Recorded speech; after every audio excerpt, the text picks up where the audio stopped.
कृषी मंत्री माणिकराव कोकाटे यांनी काही दिवसांअगोदर राष्ट्रवादी ज्येष्ठ नेते छगन भुजबळ यांच्याबाबत वक्तव्य केलं आहे। त्या वक्तव्यानंतर आता राष्ट्रवादीतील जी धुसफूस आहे ती समोर येत आहे। राष्ट्रवादी आता 2 गट पडल्याचे समोर येत आहे। एका गटाने जे आहे ते माणिकराव कोकाटे यांना जातीवादी म्हटलं होतं आणि त्याच त्यांच्या वक्तव्याबद्दल आता आपल्याबरोबर तालुक्यातील ज्येष्ठ नेते आहेत उदय जाधव, आपण त्यांच्याकडे जाणूया, त्यांना काहीतरी प्रत्युत्तर द्यायचं आहे। आता काय सांगणार या बाबतीत? असं बोलत झालं का आपण जो पहिला प्रश्न उपस्थित केला, राष्ट्रवादी 2 गट पडले, असं कुठेही काही नाहीये। आम्ही आजही एक संघ आहोत अजितदादांच्या नेतृत्वाखाली, त्याच्यामुळे कुठे या 2 गट पडलेले नाही ते, याची कृपया आपण नोंद घ्यावी।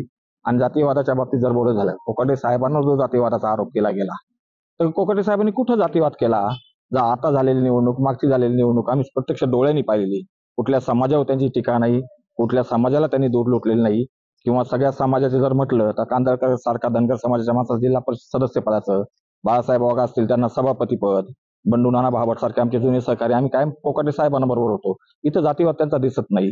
आणि अजून एक बोलायचं झालं तर भुजबळ साहेबांच्या बाबतीत जातीवादाचा प्रश्नच येत नाही, कारण माझ्यासारख्या एका मराठी माणसाला त्यांनी जिल्हा परिषदच्या माध्यमातून जिल्हा परिषदचं गटनेतेपद म्हणा, माझ्या पत्नीला अर्थ आणि बांधकाम सभापती पद म्हणा, ही वेगवेगळी प्रकारची पदं जी मिळाली ती भुजबळ साहेबांना मिळाली। त्याच्यामुळे तिथे कुठेही जातीवाद दिसत नाहीये।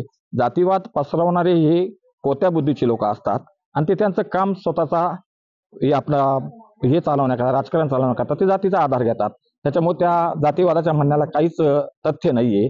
अजूनही काय ह्या बाबतीत बोलायचं झालं तर 2014ची आमची जी निवडणूक होती विधानसभेची, राष्ट्रवादीचे उमेदवार होते हिरामनजी खोसकर आणि 19ला पण काँग्रेसचे उमेदवार होते हिरामनजी खोसकर।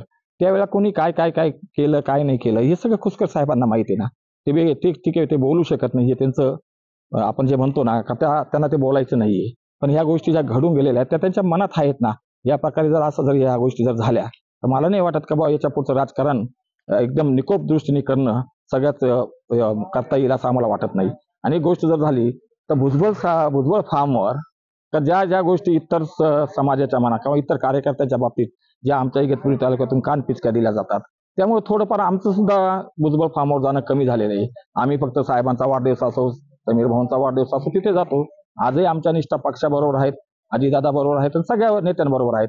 त्याच्यामुळे त्यांचा जो प्रश्न आहे वादाचा मंत्रिपद मिळालं नाही मिळालं किंवा कोकाटे साहेबांना मिळालं, हा तो वरिष्ठ प्रश्न असल्यामुळं ते त्यांच्या पातळीवरनं सोडवतील, तिथं ते बसून त्याच्यात समन्वय साधतील याची खात्री मला आहे। त्याच्यामुळं कुठेही राष्ट्रवादी 2 गट पडलेले नाही असं दिसून येत आहे। त्यामुळे ही शंका जी आपण उपस्थित केली ती नक्कीच चुकीची आहे।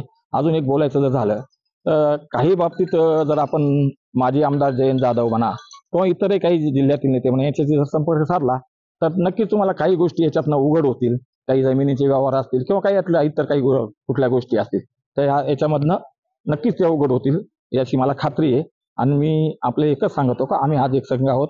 आम्ही कोकाटे साहेबांचा निमित्त मला जवळजवळ 1992 पासून राष्ट्रवादी युवक काँग्रेसचं अध्यक्षपद दिलं, तेव्हापासून मी त्यांना मानणारा कार्यकर्ता आहे। मध्ये राष्ट्रवादीच्या माध्यमातूनच भुजबळ साहेबांशी माझा संपर्क आल्यानंतर वेळोवेळी त्यांनी सुद्धा मला पाहिजे तितकी मदत केलेली, पाहिजे तितके मानाचे पद दिलेले। त्याच्यामुळे आम्ही कुठंच नाराज नाहीये।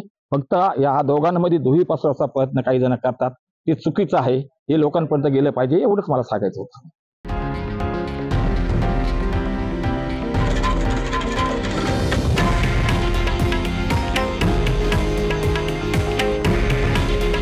हे आहे देशातील नंबर 1 न्यूज नेटवर्क आणि आपण पाहत आहात TV9 मराठी।